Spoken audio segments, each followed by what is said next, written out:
Well, hello and welcome back into my house for this special Wednesday edition of the 5 Star News. I'm Kenan Stafford, and we here at the show hope you are all having a great week so far. We have a lot to get you into today on the show, so let's jump right in with our announcement portion. We call it Heritage Happenings, and today reporter Cole Denton has the honors. Take it away, Cole. Hello, Generals, and welcome back to Heritage Happenings. Let's get to it. The annual Butterfly Festival will return on September 4th to the Heritage Campus. It'll run from 10 a.m. to 2 p.m. It costs $10 with a max of $50 per family. More information will be available on the school website. Heritage High will continue virtual learning, which began on August 20th and will extend through September 3rd. Due to the number of positive COVID-19 cases and number of student absences, here's some more information on screen now and available on the high school website. On Wednesday, September 15th, we will have a catch-up day for students from 8 o'clock to noon. Bus transportation is available on request, and breakfast and lunch will be served. Teachers will help students with missing assignments and makeup work. And now on to our weather forecast. Today, we should have some partly cloudy skies with a high of 80 and a 24% chance of rain. Thursday should be a sunny day for a change with a high of 80 and a 7% chance of rain. Friday should be a mix of sun and clouds with a high of 83 and a 13% chance of rain. And now on to our next segment. Thanks, Cole. Definitely a lot of things getting back up and going this week. To the news now, and Catoosa County Schools implemented a plan in their fight to lower the cases of COVID in our schools late last Thursday. Superintendent Reese revealed, and this plan will last for 3 weeks. What's it look like from our principal's standpoint? Well, our very own Coach Green spoke with Mr. Bradford and some teachers to get their thoughts on the virtual learning this week. Before going back to hybrid plan for 2 weeks, followed by a regular return for all students after Labor Day. We are struggling with this last week of virtual learning. I know the students want to be back in the building. The teachers want the students back in the building. I know that with the COVID numbers in our area, that this is the best thing we can do at this time, but we can't wait to have the kids back. We're looking forward to having the students back on campus beginning September 7th. We'll be on the hybrid model for 2 weeks beginning September 7th. That's the day after Labor Day. So Tuesday and Wednesday will be students with last name A through K, and then we'll go through the rest of the alphabet Thursday and Friday. The next week we'll do the same thing, except we won't have that Monday off. So Monday and Tuesday will be cohort A, Thursday and Friday will be cohort B, and on Wednesday we will have a catch-up day where students can come in. If you're behind, if you need some time sitting down in your classroom asking your teacher questions, we'll have that opportunity for you Wednesday morning. We'll do a half-day schedule where we bring you in and work on any makeup work that you may have. And then hopefully September 20th, we'll be all back 5 days a week with a few more precautions, a few more ways to spread out, a few more guidelines so that we're not passing around COVID here at school. Sounds like a really thought out plan by the county school board. Now let's see what students think about it. We reached out to some of y'all via Google Meet to get your reactions to the next few weeks. Here's 5 Star News reporter Ben Dineski and Noah Crittenton with this report. I hope it works for one. I'm not too excited to be doing digital for longer and then hybrid, but I understand the necessity of it. What I think about the hybrid schedule is mixed. It keeps us safer. I really like the staying at home and working. Honestly, it gives me a lot of free time, and it's a little bit hard trying to keep up with work and everything like that, like schoolwork, especially in our academic classes. But everything else, I like it.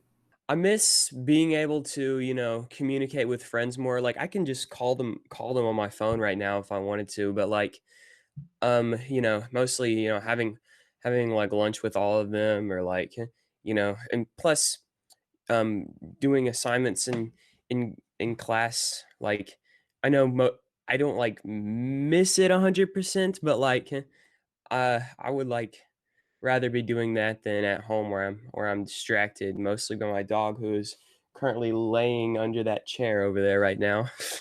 I think it'll help a little bit, like majority. I think it is helping, I mean, I know people hang out like outside of school and stuff still. So, I mean, a lot of people are still seeing everybody, but it definitely helps because there's not thousands of kids in the school building at the same time.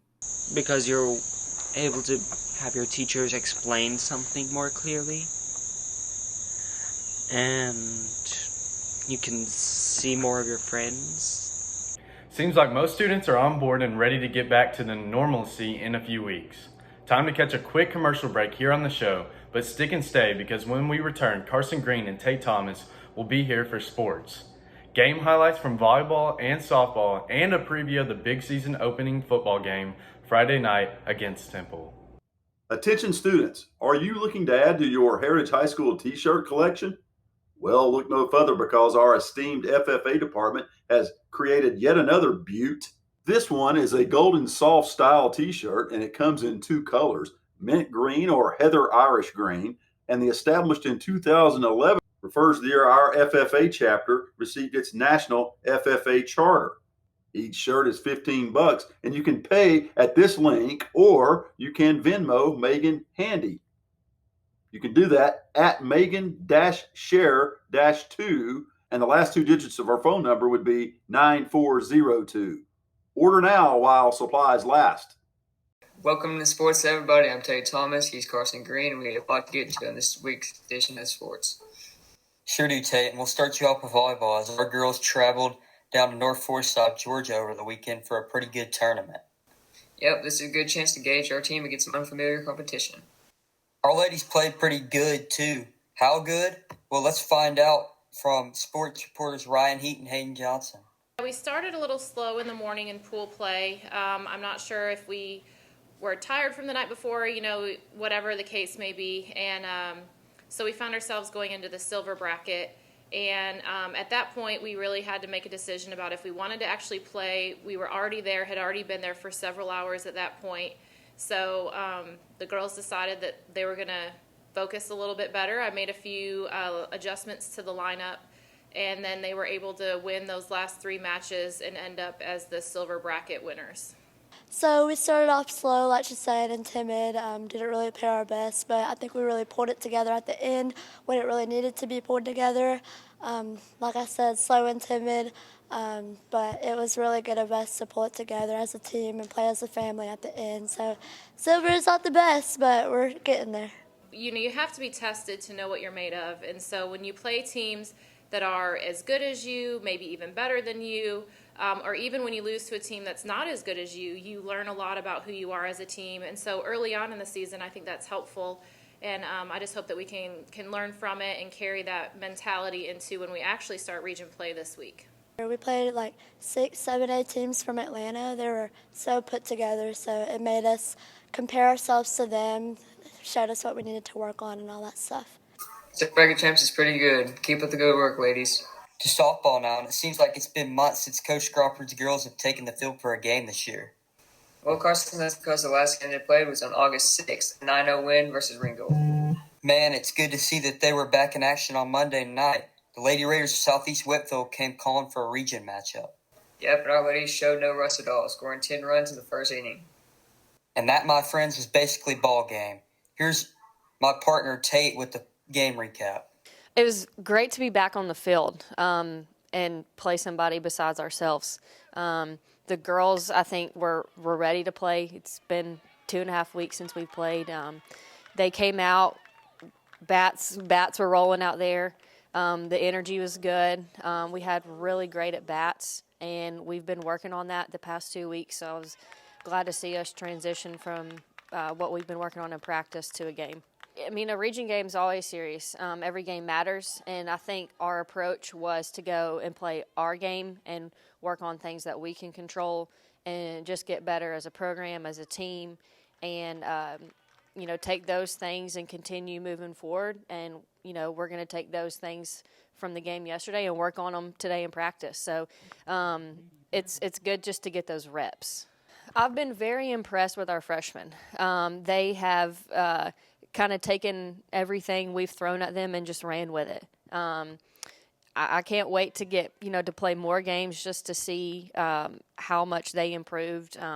I'm really impressed with the way that our seniors have kind of stepped up, and with the season already being weird, that they've just kind of taken it and ran with it as well, and kind of taken this team and just really stepped up and kind of helped me out in that role. We played like 6, 7, 8 teams from Atlanta. They were so put together, so it made us compare ourselves to them, showed us what we needed to work on and all that stuff. On football now, and it's hard to believe it's September and we've yet to play a football game. Sure is hard, but that will change in a little over 48 hours, Tate, as Coach Slaughter's boys will tee it up against a non-region foe, Temple, on Friday night. Our boys came out with a big win over Temple last year. In fact, I can still see Eli Owens play with the guitar yet another sack in the head right now. Ah, that's pretty good, Tate. Eli did have a great game in that one. What will it take to get our first win of the year on Friday? Not sure, but let's get a game preview from Tanner Eady and Ryan Heat. Well, kids are chomping at the bit, coaches too, to be honest with you. I mean, in our careers, none of us have had to wait this long to play game one. So it is unique. But at the same time, to be strong and be resilient people, we've got to come back strong and be willing to fight through whatever adversity comes our way. Now their quarterback is back, and their quarterback is very dynamic. He's hard to handle. They did graduate some of the kids. They had a defensive end that is on the roster at Appalachian State right now. They had a running back that was really good. And they look a little different up front, different bodies. So we assume that they lost, a good bit in graduation. And they were tough. Having said that, defensively we were very strong last year and were able to put up a great game plan, and the kids executed. So we kind of thwarted kind of what was their strength. I do feel like our kids are ready to go. I feel like they're hungry to face another opponent and to prove themselves after a less than ideal showing in the scrimmage, to show that they really are much better than they showed that night. Swope is a very savvy football player. He makes great decisions, and if he ever makes a bad one, he's going to be the one to make the correction of it. If he throws a pick, he's going to go make the tackle, which we hope he doesn't do that. But, at the same time, Paxton McCrary has just been – I jokingly have just between he and I have called him Iceman, from Top Gun. He's just ice cold. He just does things right. He goes hard-nosed all the time. Love seeing him go to work, and a lot of confidence in him running the football, catching the football, making tackles. We've got a very strong cast of characters. At this football game, there should be more space. It'll be a smaller away crowd than we have at other games.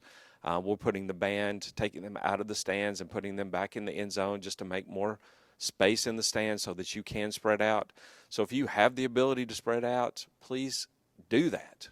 Take that time to get off, away from people where you're just not in each other's faces. Wear a mask, get a vaccine, take some precautions to keep this from being spread around. Thanks, guys, for sports. I, too, am looking forward to the big game on Friday. And with that, we'll wrap up this special Wednesday version of the 5 Star News. We'll see you again on Friday, but until then, stay classy, Heritage.